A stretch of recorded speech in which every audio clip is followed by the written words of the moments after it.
Welcome to today's presentation on how to effectively trial recycled products on Victorian transport projects. I'd like to begin today by acknowledging the traditional custodians of the land on which we meet. I'm on the lands of the, of the Wurundjeri people of the Kulin Nations, and to pay my respect to elders past, present and emerging, and extend that respect to any First Nations people on the call today. My name is Lauren Rowett. I'm the Industry Support Officer at Ecologiq, and I'll be stepping through the trials guide today and then presenting a case study to illustrate the trials process. I'll then be joined by Doi Lee, who's the Industry Manager, and he will present another case study and then speak a little bit to the support available through Ecologiq in the development of trials and new recycled products. Ecologiq is a Victorian government initiative to optimise the use of recycled and reused materials in Victoria's major transport projects. So we're working towards boosting the use of recycled materials and changing the approach from being an ad hoc opportunistic approach to be much more intentional, uniform and business as usual. So Ecologiq's role is to work with government and industry to innovate, grow recycling capabilities, build and develop markets, and also to address barriers, raise awareness and encourage uptake of recycled materials in construction. And the key driver behind this change is really the Recycled First policy. Next slide, please. So the Recycled First policy is a procurement policy and it's built into tender and contract processes, for all new major transport infrastructure and suburban rail loop projects from March of last year and will be extended to all Department of Transport operational and maintenance projects from January next year. So that covers over 50 big build projects. What this means is that bidders for these projects are now required to demonstrate how they will optimise the use of recycled and reused materials and products and to report on that use. The policy supports the Victorian Government's Recycling Victoria Circular Economy strategy, and it aims to optimise the use of recycled and reused materials within transport projects, building a better understanding of the types, volumes and applications of recycled material use to drive technical development, support innovation and market development, and strengthen supply chain capability for recycled materials in Victoria, as well as diverting waste from landfill and reducing the need for virgin materials. Next slide, please. So that brings us to the focus of today's sessions. This is our product and materials trials for recycled material use reference guide. So the guide was developed to support Ecologiq's work with industry partners to further research, development and validation of innovative recycled materials and applications and assist suppliers and contractors in scoping opportunities for trials. Now, the term trial in both the guide document and how we use it in today's session refers to product or material trials, proof of concept exercises, validation trials and demonstrations. The purpose of a full-scale trial is to gather technical information and evidence to validate supply quality, construction processes and in-service performance of new, tweaked and untested products and materials, in this case where they offer enhanced sustainability outcomes. It provides a step-by-step guide of the key stages, which make up a trial. So we'll delve in and have a look at those steps. Okay, so the guide outlines a 7-step process to developing, implementing and assessing a trial. There are some variations between the requirements for road and rail, and we will present a case study for each of those. So road trials are assessed against standards and specifications set by the road authority. So you've got Department of Transport, and if the asset is to be maintained by council, then that council's own standards and specifications need to be considered as well. And in terms of rail, a trial will help to confirm or reject product performance against criteria set by the relevant rail transport operator or RTO.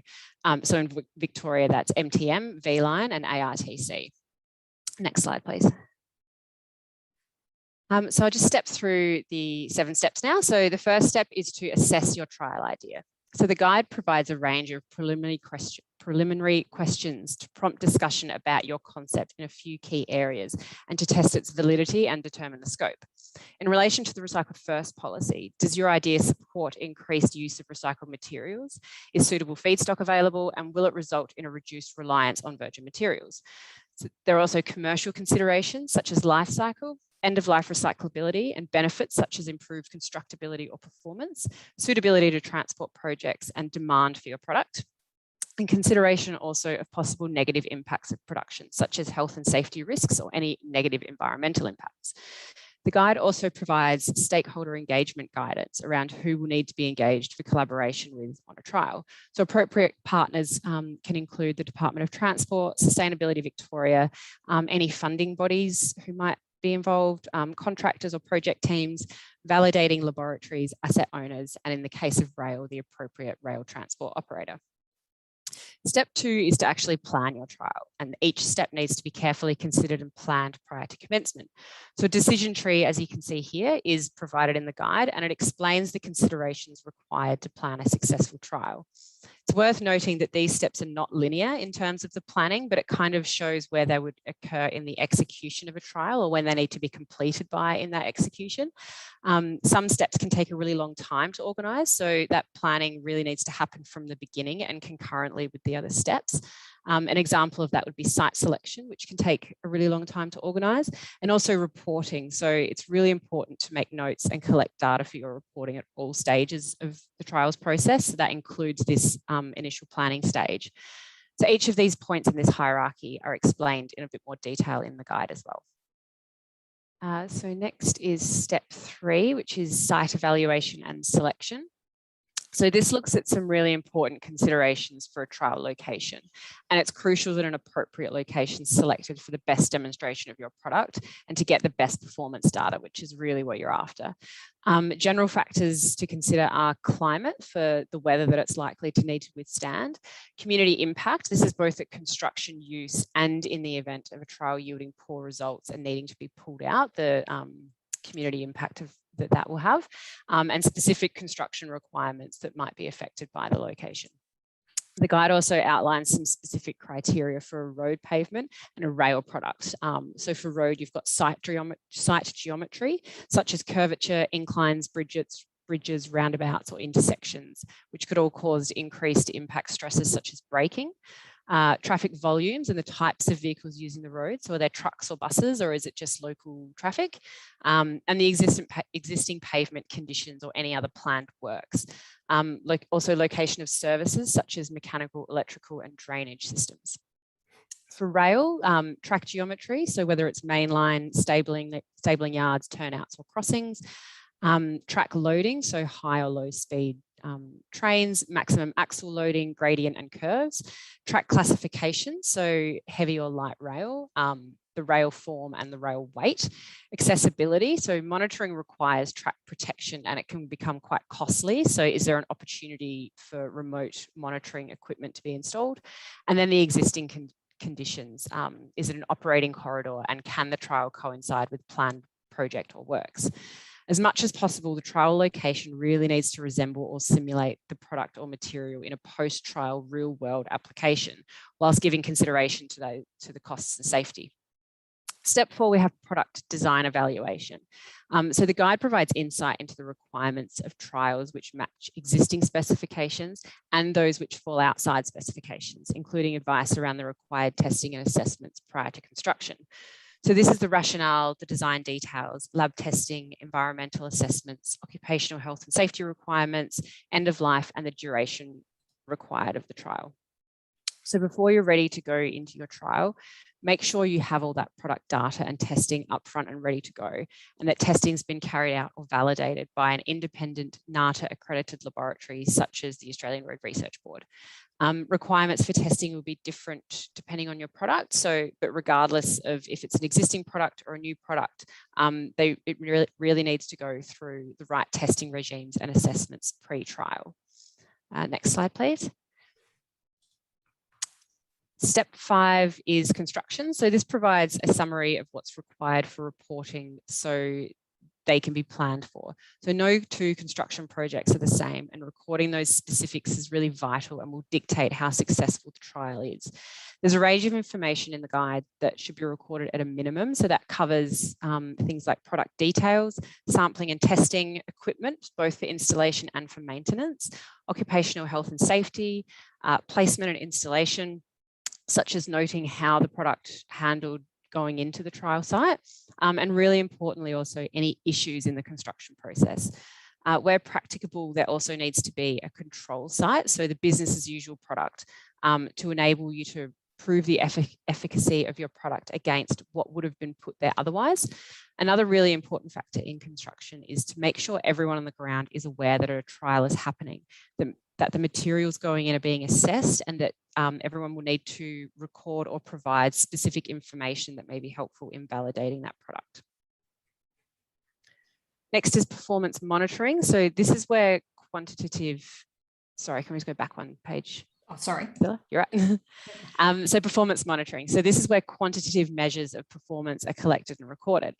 The trial and objectives will determine what the monitoring process will look like. But in planning the monitoring, make sure you identify what the asset owner or the RTO will need to know to make this a business as usual product. So what will they want to see to use it in the future?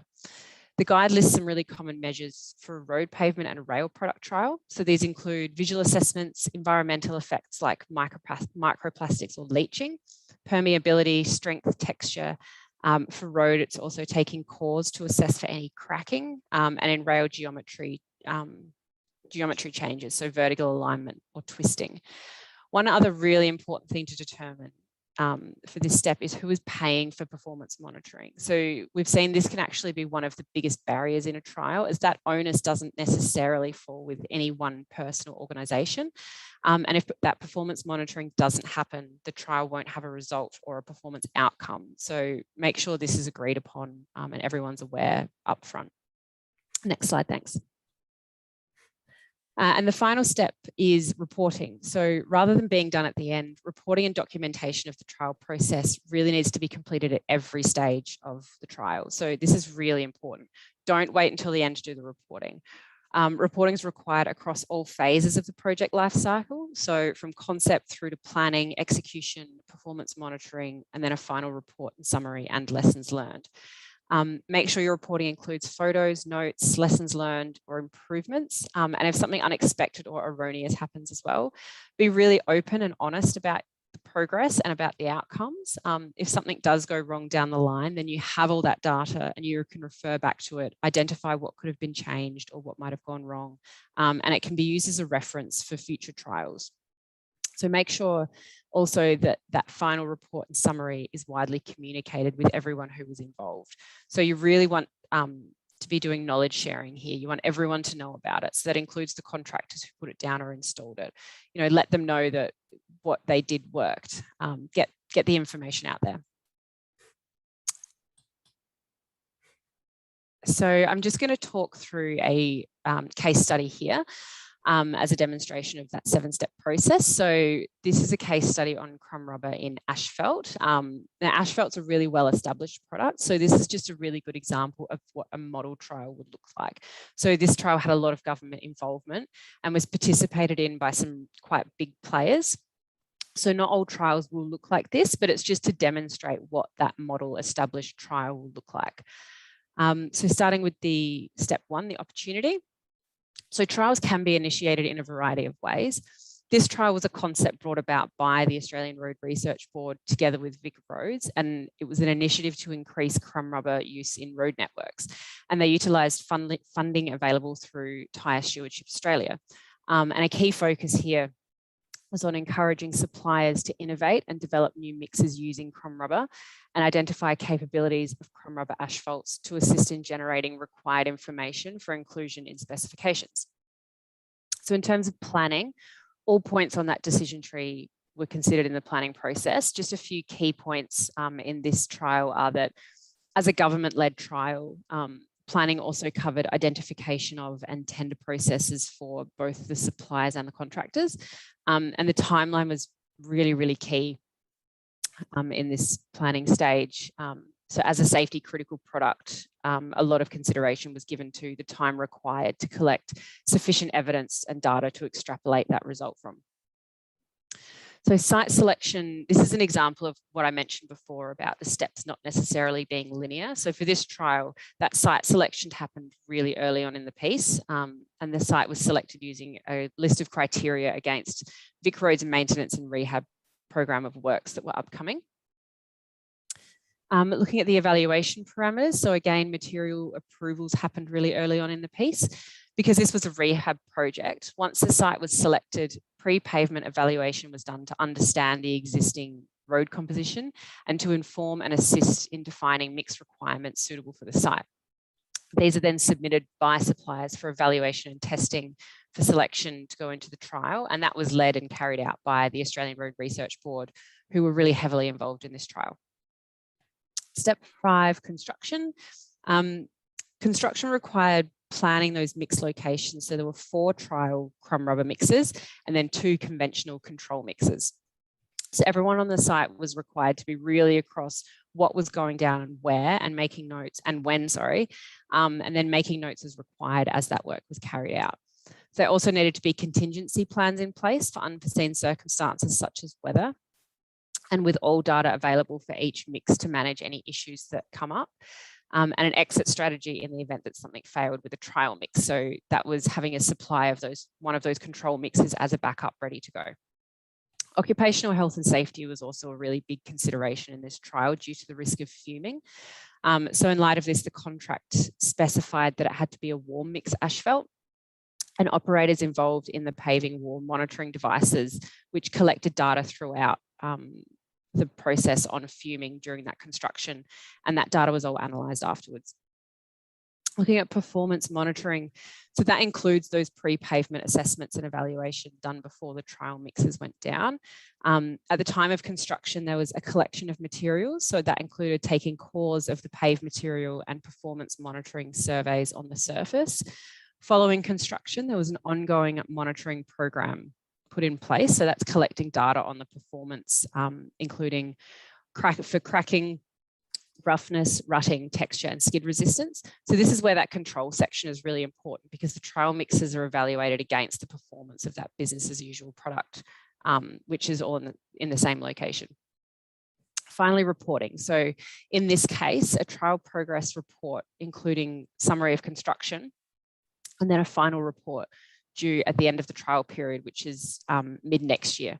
So the testing and reporting is being undertaken by the Australian Road Research Board, and they're the NATA accredited laboratory in this instance. So that's just a look at what a model trial looks like. So I'm going to pass over to Doi now. So he'll go through another case study and then highlight how Ecologiq can assist in this trial space. Fantastic. Thanks, Lauren. Firstly, it's great to see quite a bit of chatter in the chat group. So I'll ask again, if you do have any questions, or feel free to use the chat function and pop it there. Towards the end of today's presentation, we will have an opportunity to answer all your questions live. So now I wanted to talk to you about another case study that I suppose differs from the earlier one that Lauren just highlighted.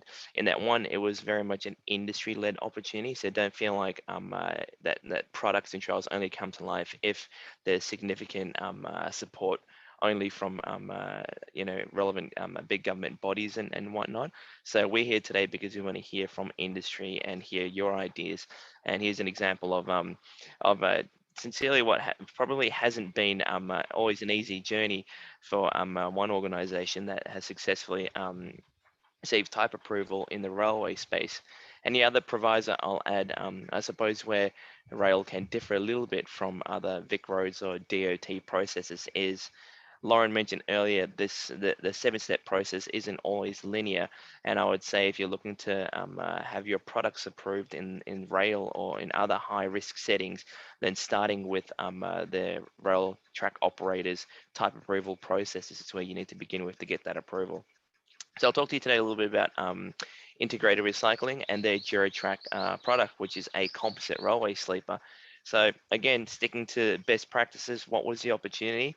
Integrated recognized that there's an opportunity to replace timber sleepers that are used throughout railway lines right across Australia. So the average timber sleeper is made from virgin timber. It has a 15-year shelf life.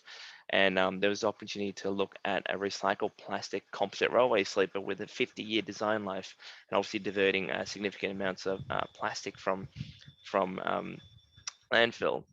So I'll say that for integrated, the journey actually began in 2015. I think the company had already started doing some trials for the Puffing Billy Regional Railway in Melbourne Southeast.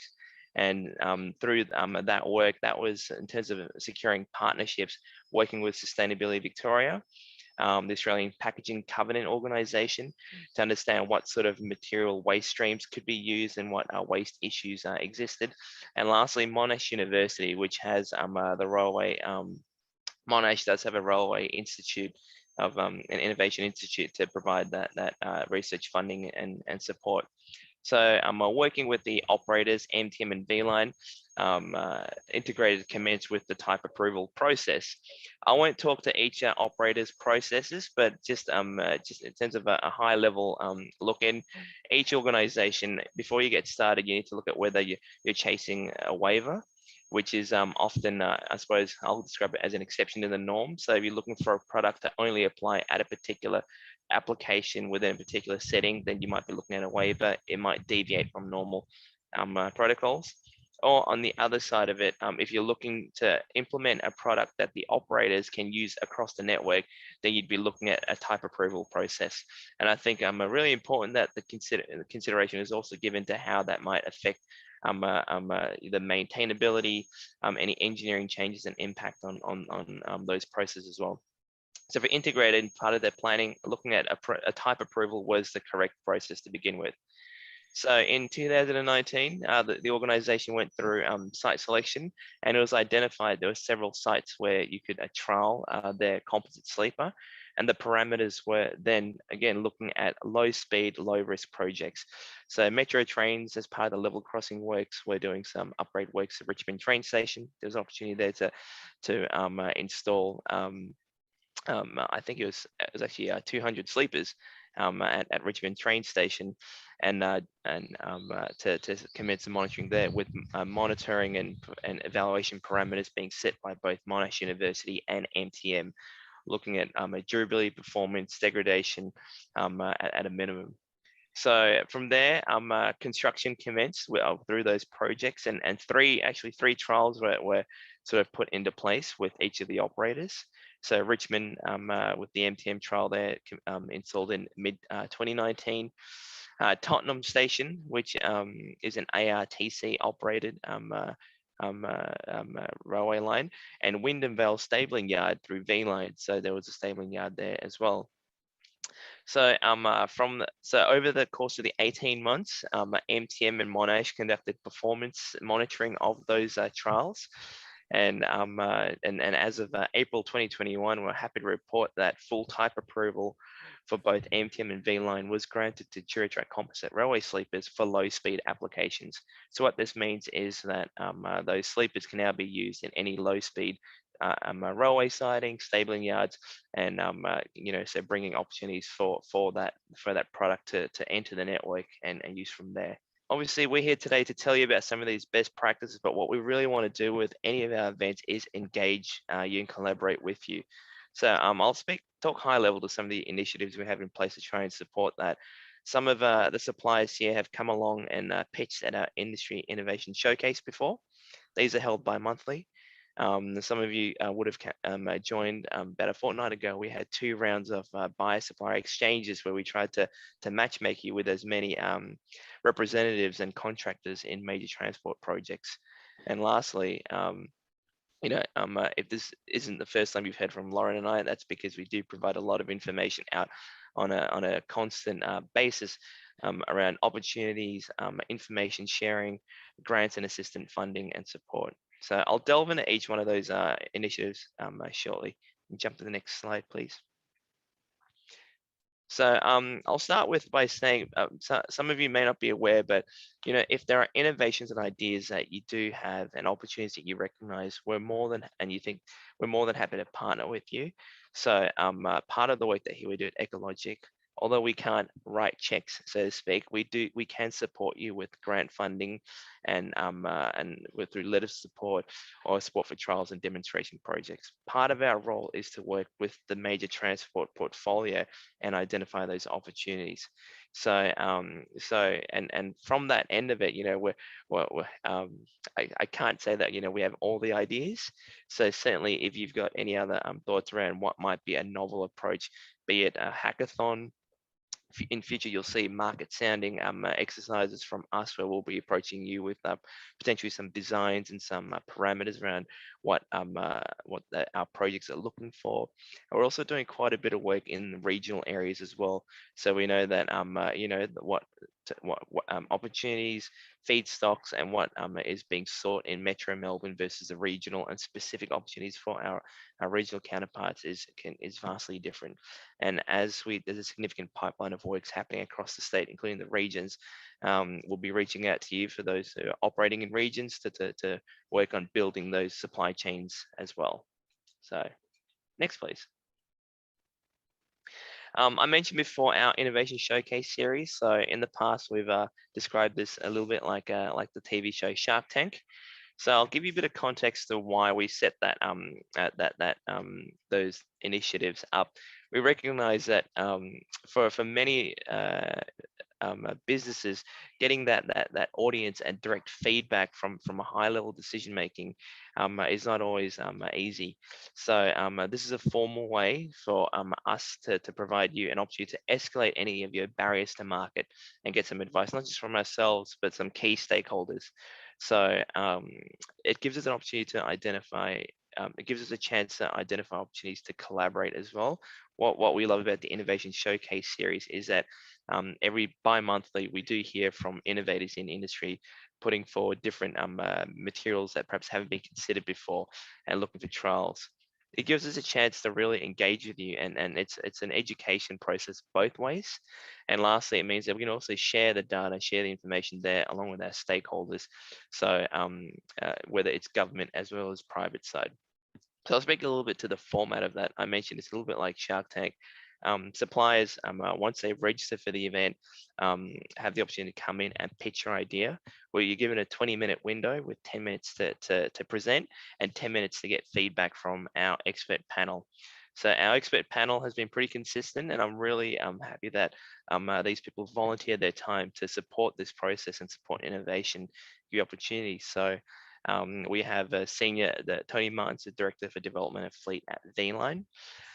Scott Taylor's Director for Engineering with Major Road Projects Victoria, so giving both that rail and road perspective on your ideas and products.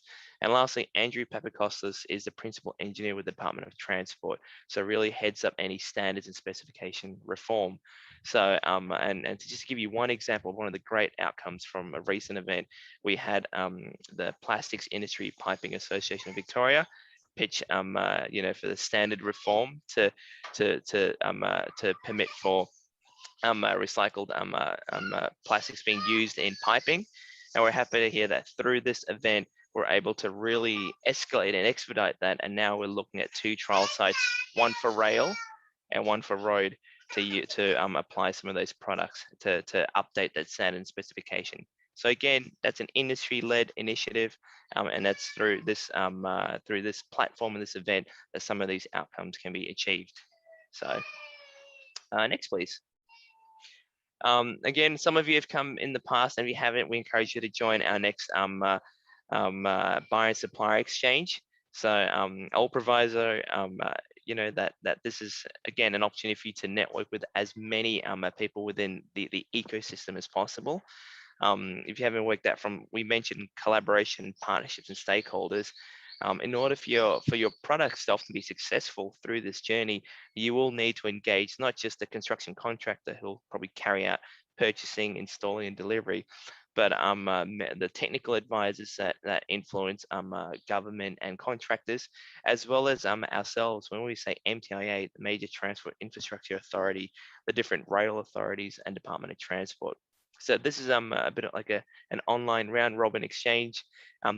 We do change the format up a little bit depending on what is needed. But last time we ran this, we had 30 different suppliers come in and meet with up to 75 different representatives from those the buyer side, and it's a chance for you to pitch your product and connect with as many people as possible. So again, we try to run these quarterly. So if you haven't been to one of these before, we encourage you to join and come along to our next one.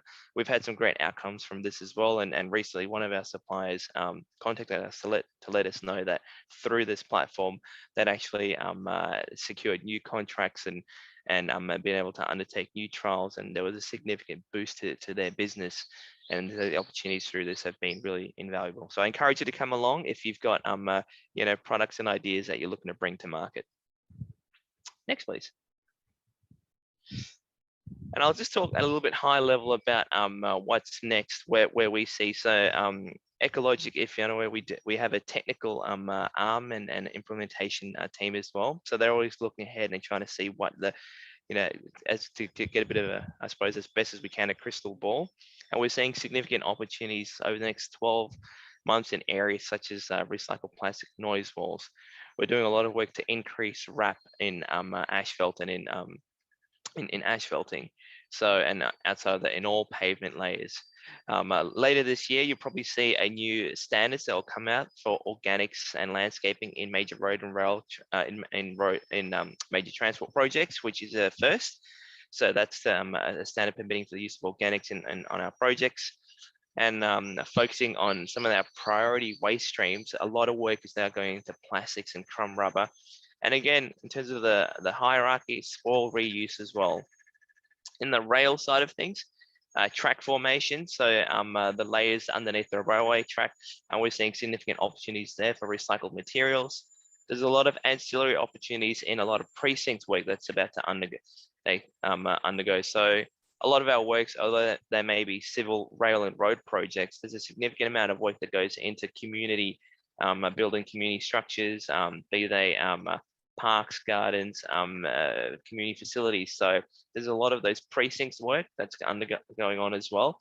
And in future, with projects like the Melbourne Airport Rail or Suburban Rail Loop, a lot of work will be going into building to really transform those suburbs and communities. So again, ancillary opportunities. Recycled plastic composite sleepers, we'd love to see a mainline application that moving away from just low-speed sidings. Recycled glass, sand, and ballast reuse. And some of the, I'm going to call it, not so much the low-hanging fruit, but we know that there's a lot of inconsistency across councils and things when it comes to shared user paths and car park construction. So we'll be doing some work to try and level out the playing field and open up some opportunities there in that space. And lastly, recycled plastic can be used in lots of ancillary applications, signage, bollards, you name it. We know that we're confident as someone out there who can make it using recycled materials. And I think that might bring us to our question and answer time. Yeah, so my name's Priscilla. I'm also on the Ecologiq team. I look after comms and engagement. We've had a few great questions come in on the chat. So the first one from Susie McDonald. Thanks, Susie. So has there been consideration of trialling a loam sludge or coagulant sludge in construction materials or concrete?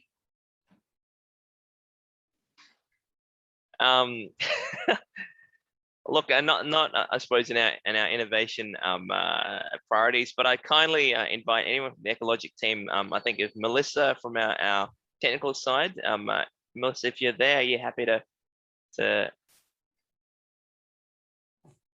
I did see Melissa on the line. So I'd say, look, to my knowledge to date, no. But if you feel this is absolutely an emerging priority or high priority area or opportunity, then again, some of our initiatives is an opportunity to put that forward. Or again, we won't pretend to say that we know about every single possibility out there. So yeah, we'd love to unpack that a bit more and find out what that's about. Thanks, Joy. A question in from Daniel. Oh, sorry. I think. Sorry. I'll. There we go, Mel. Sorry, Mel. I just unmuted you. Hello, can you hear me now? Yes. Yeah. Yeah. Sorry, just going back to the previous question. Yeah. No, we don't have any trials in that area at the moment, but yeah, there's nothing to say that we can't look at that opportunity. Thank you. Yeah. Awesome. I hope that helped you, Susie. And thanks, Mel, for that. Question in from Daniel, two questions actually. So the first, What is the role of research institutions in leading or supporting trials of innovative materials? I'm happy to start with that. Look, I think to date, look, firstly, absolutely crucial, and I think for me, working with not just institutions like the Australian Road and Research Board, but universities, there is absolutely a goldmine of information that research partners can provide. I think where we see opportunities for I think probably refinement is to align it more with industry needs and requirements. So I think taking whether it's the academic research and bring it to applicability, whether there's a market for it, the constructability and maintenance of those innovations as well. So I'm not sure if that's old news to everyone here, but we think that's an area that we can still better align, and I think you'll probably hear from Ecologiq, all our research partners, more over the coming years to connect with our research partners better and harness that information. But again, I open to the team if anyone here has any thoughts around how we might optimize working with our research partners. Thanks, Doi. So Daniel's second question, once a trial is underway or complete, what are the considerations in updating standards and specs to move it towards business as usual? Look, I think for us and our Ecologiq priorities, we do meet with I'm not going to say all of the authorizing bodies. So we work closely with DOT, with MTM, with VLine, and where it extends to it, the other operators like ARTC. I think there's opportunity to work more closely with Yarra Trams and VicTrack and some of the other bodies that sort of dictate these standards and specs. I think so that's the role that we play to work with those bodies to reform those standards and specs. And to date, if you haven't seen them, we've issued 3 other reference guides that talk to the current standards and specs in road, rail, and ancillary applications. I'm not sure if again, Mel or tech team feel like jumping in on this front, but I think if there's opportunities and innovations there, then they should always be aligned to reforming standards and specs. So yeah, I guess it depends what you're trialing as well. Like for example, with your when you mentioned that from the Shark Tank, we have the conduits now that are being trialed. What's being trialed to put that into the spec is actually one of the construction processes that's being trialed. So once they can establish some evidence around the concerns that were around that specific testing, that can almost be directly changed in the specification and be a pretty quick update.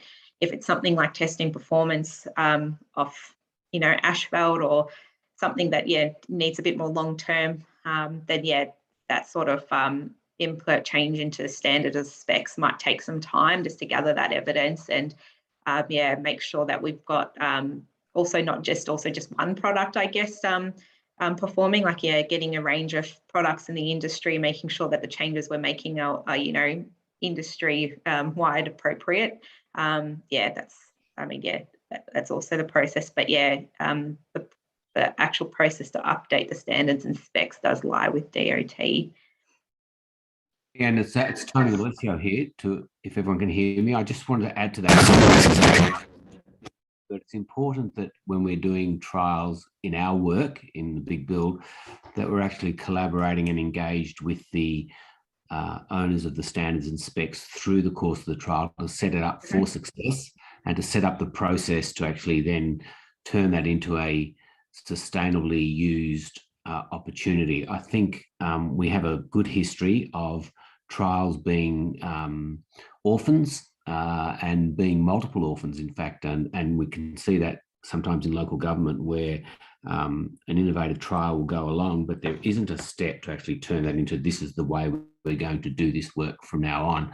And that's a critical point of this whole innovation process is an innovation is not an innovation until it's commercialized and actually put into use on a regular basis. So it's a really good question. It's a really critical element, and the best start is to actually collaborate and engage with the standards and specs people at the beginning.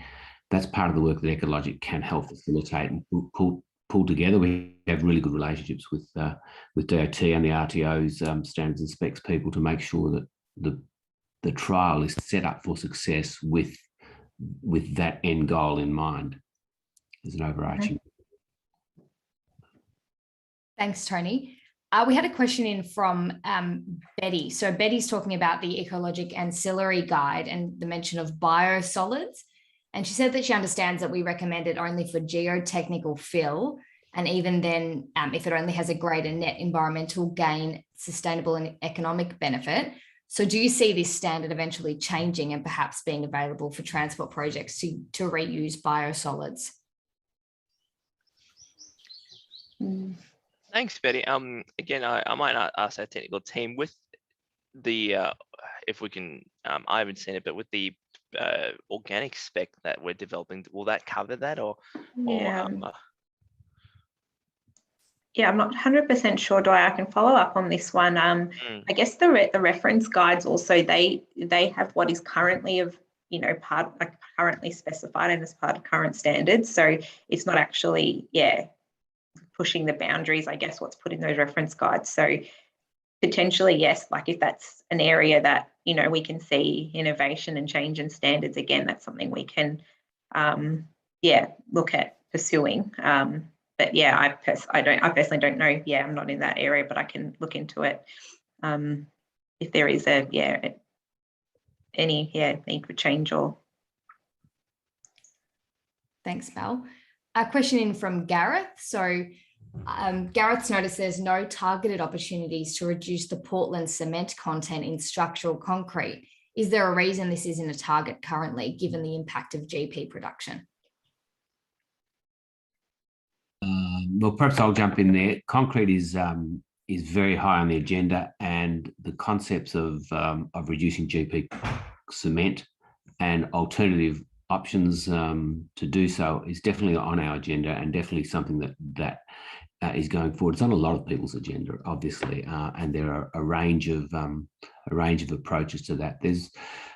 There's opportunities with structural concrete. There's opportunities with non-structural concrete and precast and in situ place concrete as well. I even think in this, perhaps in this chat, there was talk about aluminum coagulant sludge in concrete.